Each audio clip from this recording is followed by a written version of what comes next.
Morning agents, welcome back to another tactical breakdown. Today, we're dissecting the Into the Dark Season 2 journey. We're basically taking the entire seasonal guide and turning it into a clear, actionable strategy for you. So you'll know exactly what to farm, where to go, and, how to actually conquer the toughest challenges they're throwing at us. We've got a lot of ground to cover today, and we're bringing high energy to this intel briefing. But hey, before we deploy, I really need to take a second to celebrate a massive milestone with you all. We just hit 196 subscribers. The Division Dispatch community is growing faster than ever, and I am incredibly grateful for you guys.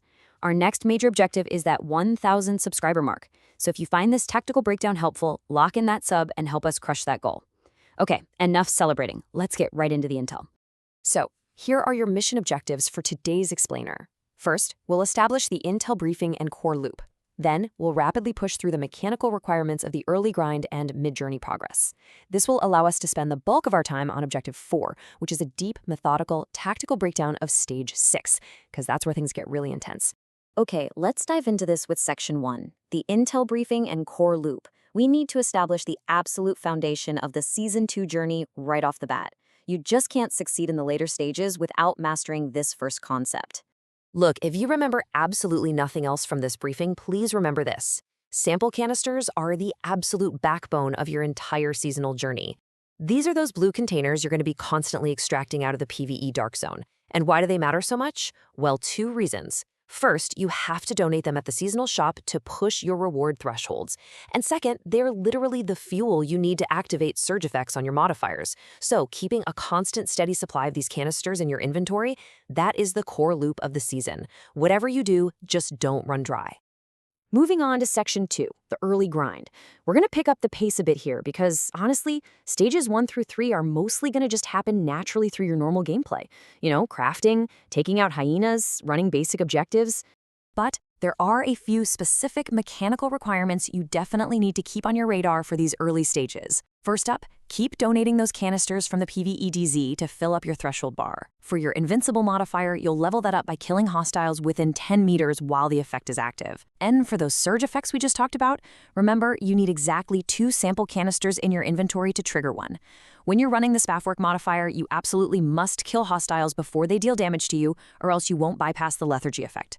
Oh, and finally, for the extraction task, you gotta extract at least 4 items at once from the DZ. And here is a brilliant little trick for you. Crushed currency items actually count as 1 item regardless of their stack size. So that makes this task an absolute breeze if you plan ahead. All right, Section 3, mid-journey progress. As we transition into Stages 4 and 5, the mission profile really changes.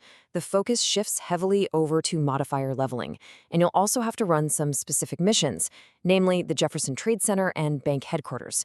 Just make absolutely sure you're running both of those on their non-invaded settings. So, for your radius modifiers, you need to head at least 5 hostiles at once, right? Here are the exact tactical steps to do that efficiently. First, head over to the Viewpoint Museum. Run right inside the entrance and just wait. Let the enemies cluster up. You're looking for a nice, tight group of about 7 to 8 targets, and once they're grouped together, boom, trigger the modifier. It's a really quick, highly repeatable strategy, and it saves you the headache of chasing enemies all over the open world. Now let's compare 2 other modifiers you'll hit in the mid-journey, Plague Doctor and DZ Exploration. The Plague Doctor tasks require you to kill hostiles while they have allies nearby. Honestly, this one kind of just levels itself during standard combat. DZ Exploration, on the other hand, requires a way more active approach. You can't just passively shoot your way through this. You need to be actively farming chests and hunting down hyena types to make sure your canisters stack up properly. So just know which tasks need your active attention and which ones are just going to pop in the background. Which brings us to Section 4, Stage 6, the hard tasks. All right, agents, slow it down, take a breath. We have hit the wall. Stage 6 requires some serious methodical build preparation. You absolutely cannot just run and gun your way through this. There are 5 specific challenges here, and we're going to break down the exact solutions for them. Now, what's really interesting about this slide is we've put together a complete loadout and location matrix for 4 of the absolute hardest challenges in the game right now. Seriously, I highly encourage you to screenshot this exact setup. For the 100% bonus armor task, you need to use your canisters to boost the Invincible effect to 35% bonus armor for 60 seconds. Take this to the Federal Emergency Bunker on normal difficulty, and play incredibly cautiously until that timer runs out. For triple 20 stacks, you have to hit 20 stacks across all 3 modifiers before the bonus ends. Again, head to the Federal Emergency Bunker on normal. A pistol or sniper build works beautifully here because the entrance has just enough enemies to build those stacks up cleanly. For Unfriendly Fire, you need a reflected damage kill. Just find any group of hyenas, locate a shield bearer, and shoot their shield while another enemy is standing close by. The reflected damage handles the rest. And for Inoculated, yeah, there are no shortcuts here. Equip the modifier and spend 30 uninterrupted minutes surviving in the PvE Dark Zone. But we really need to isolate this last one, the Vicarius challenge. This is widely considered the absolute hardest task on the entire Stage 6 list. It's a high-value target that requires an incredibly specific execution plan. Because, let's be real, if you mess up the timing or the build, you are starting all over. And this brilliantly illustrates exactly why we prep. Here is the precise tactical sequence you need to pull it off. Step 1, your build.